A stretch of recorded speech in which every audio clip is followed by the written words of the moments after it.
ሰላም ሰላም ወዶቼ ሰላማችሁ እንደምድራሻው በዚህ ትበለልኝ ወደኬች ነኝ እንኳን ደህና መጣችሁ።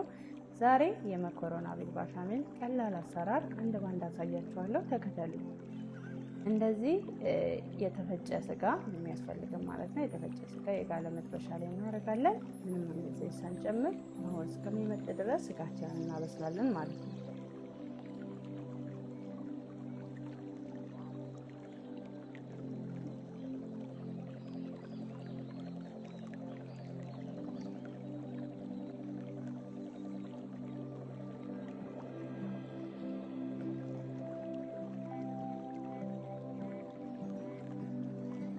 እንደዚህ ስጋችንን እያበሰለና ስጋችን ውሃውን በደንብ ምጥጥ እስከሚል ድረስ ስጋችንን እኩል እናበስላለን ማለት ነው። እንደምታዩት ስጋው ከለሩን መቀየር ሲጀምር ኦሬዲ በስሏል ማለት ነው አይደል? እንደዛ ከለሩን መቀየር ጀምሯል። ስለዚህ ኦሬዲ እየበሰለልኝ ነው። እንደምታዩት ውሃ የለውም፣ ምንም አይነት ውሃ የለውም። ስለዚህ አንድ ቴብል ስፑን ኦሊቭ ጨምሩኝ ማለት ነው። እናንተ ዘይቱን መጠቀም ትችላላችሁ እንደ ምርጫችሁ።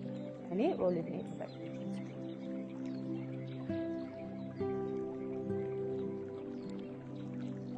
ከዛ የተከተፈ አንድ ቀይ ሽንኩርት ጨመርኩበት ማለት ነው። ቀይ ሽንኩርታችን አብሮ ትንሽ እንዲበስል ምንም አይነት ውሃ ሳንጨምር ቲማቲም ሳንጨምር አብሮ እንዲበስል እንተዋለን። እንደምታዩት የሽንኩርት ከለር መጥፋት እየጀመረ ነው።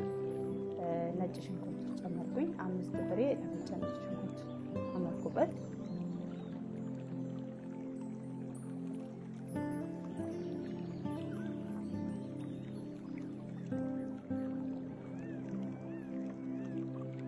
አሁን ደግሞ ቲማቲም 2 ቀይ የተፈጨ ቲማቲም እንጨምርበታለን ማለት ነው። ከዛ ቲማቲማችን በደንብ እንዲዋሃድ እንደዚህ በደንብ እናማስለውና እናንተ ውሃ ካነሰው ወይም ደግሞ ቲማቲሙ ጁሲ ካልሆነ ውሃ ከሌለው ትንሽዬ የፈላ ውሃ ጨመር እያደረጋችሁ በደንብ ማብሰል ይጠበቅባችኋል ማለት ነው። እኔ ኦልሬዲ ቲማቲሙ ጁሲ ስለሆነ ለ10 ደቂቃ ቀዝቀዝ ባለ እሳት እንዲበስል ተዋለው ማለት ነው።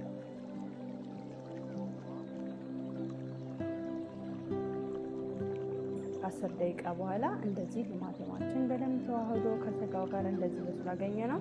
ማጂ እንጨምራለን። በኢትዮጵያ ክኖር ማለት ነው። ክኖር እንጨምራለን። እንደዚህ አብረን በደንብ እንቀላቅለውና አሁን ደግሞ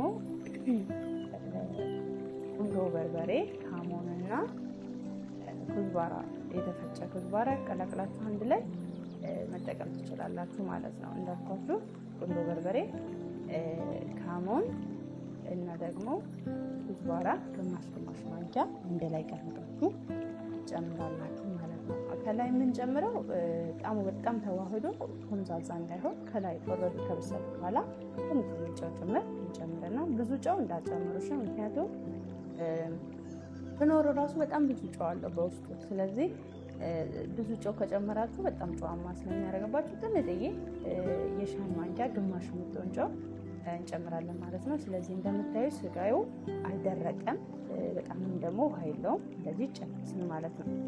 አሁን ሶሳችንን ወደ መስራት እንሄድ። ሶሳችንን ደግሞ ከስር ቅቤ እናደርጋለን። ቅቤ ካረገን በኋላ ጥንጥዬ ዱቄት እንጨምርና እንደዚህ እንዳይጓጉል በደንብ እናማስለዋለን። ማሽን ብንጠቀም ጥሩ ነው። ስለዚህ ወተት ጨመርኩበት። ወተት ከጨመርኩበት በኋላ ማማሰያ በሚክሰር እንደዚህ አማሰልኩት ማለት ነው። ለመቀላቀል በጣም ፈጣን ነው። ካላችሁ ተጠቀሙ፣ ከሌላችሁ ደግሞ በመጀመሪያ እሳቱን ሳታበሩ ሁሉንም ነገር እንደዚህ ቀላቅላችሁ በእጃችሁ ቀላቅላችሁ በማማሰያ ቀላቅላችሁ መጠቀም ትችላላችሁ ማለት ነው። ሚክሰር ከሆነ ግን እሳት ላይም ሆኖ ቢሆን ችግር የለም መቀላቀል ስለሚችል። ከዛ ጥንጥዬ ጨው ጨመርኩበት። እንደዚህ ሶሳችን አንዴ ብቻ ተክተክ እስከሚል ድረስ አበሰልኩት ማለት ነው። እንደምታዩት ውፍረቱን እንደዚህ ነው የምወደው። እንደዚህ በጣም ቀጭን ሲሆንም ደስ አይልም። ስለዚህ እንደዚህ መካከለኛ ውፍረት ያለው ሶስ ሰራን ጨረስን ማለት ነው ወዶቼ። አሁን ቀጣይ መኮሮናችንን ወደ መቀቀል ነው የምንሄደው። ስለዚህ ምን አረገን? ውሃ ጨመርን። የፈላ ውሃ በቦይለር አፍልቼ የተጠቀምኩት፣ እናንተ እስከሚፈላ መጠበቅ ትችላላችሁ። ውሃችን እንደዚህ የፈላ ውሃ ነው የጨመርኩት እኔ። ዘይት እንጨምራለን። ጨው እንጨምራለን።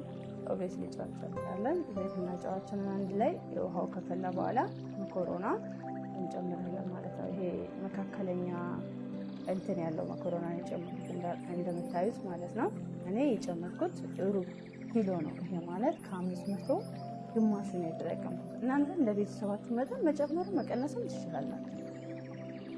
ስለዚህ እንደዚህ መኮሮናችንን ደግሞ እንዲበስል እንከድነዋለን ማለት ነው። 10 ደቂቃ እስከ 15 ደቂቃ ባለው በደንብ ሆኖ ይመስላችኋል።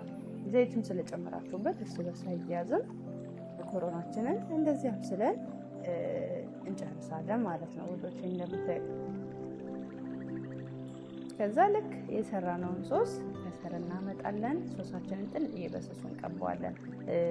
ከስር ያለው ሳስ ስለሚበዛበት እንዳያር ማለት ነው። አሁን ደግሞ ሶሱንና መኮሮናውን አንድ ላይ ቀላቅየዋለሁ። እሱን የተቀላቀለውን መኮሮና ከሶሱ ጋር እንደዚህ አመጣዋለሁ ማለት ነው። ሁሉም ቦታ እናደርግና እናዳርሰዋለን። ስቴብል ለማድረግ እኩል ለማድረግ እንሞክር ማለት ነው። መኮሮና ውስጥ ቦታ ላይ ስጋ እንዳይበዛ በደንብ ለማስተካከል እንሞክር ማለት ነው ስንደራረብ። ስለዚህ አሁን ደግሞ እንደዚህ መኮሮና ከሶስ ጋር የተቀላቀለ መኮሮናን ከጨመርኩ በኋላ ከላዩ ላይ ቅድም ያያችሁትን የሰራሁትን ስጋ አንድ ላይ የሰራነው ስጋ እዚህ ጋር እናመጣና እኩል ደግሞ በደንብ እናደርሰዋለን ማለት ነው።